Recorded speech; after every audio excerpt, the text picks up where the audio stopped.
যে ক্ষমতায় যখন বসবেন তখন প্রথম দায়িত্ব যে আপনার প্রথমে আপনার ফ্যামিলি কন্ট্রোল করা, আপনার আত্মীয় কন্ট্রোল করা, বন্ধু বান্ধব নিয়ন্ত্রণ করা, আপনার স্টাফ নিয়ন্ত্রণ করা, এরপরে আপনার সার্কেল নিয়ন্ত্রণ করেন, তারপরে দিয়ে দেবে। আমি কিন্তু এখানে যোগদান করার পরে কিন্তু তারা স্টাফদের নিয়ে বসছি, তাদেরকে বলে দিয়েছি যে কারো যদি হাত টানের অভ্যাস থাকে, বুসকার অভ্যাস থাকে, তো দয়া করে তবা করে আসতে ভালো হবে।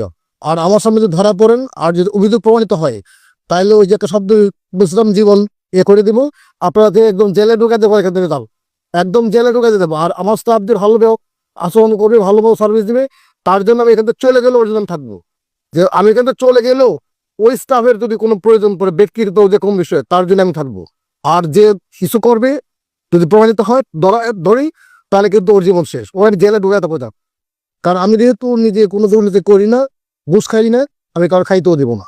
যে ক্ষমতায় যখন বসবেন তখন প্রথম দায়িত্ব যে আপনার প্রথমে আপনার ফ্যামিলি কন্ট্রোল করা, আপনার আত্মীয় কন্ট্রোল করা, বন্ধু বান্ধব নিয়ন্ত্রণ করা, আপনার স্টাফ নিয়ন্ত্রণ করা, এরপরে আপনার সার্কেল নিয়ন্ত্রণ করেন, তারপরে দিয়ে দেবে। আমি কিন্তু এখানে যোগদান করার পরে কিন্তু তারা স্টাফদের নিয়ে বসছি, তাদেরকে বলে দিয়েছি যে কারো যদি হাত টানের অভ্যাস থাকে, বুসকার অভ্যাস থাকে, তো দয়া করে তবা করে আসতে ভালো হবে।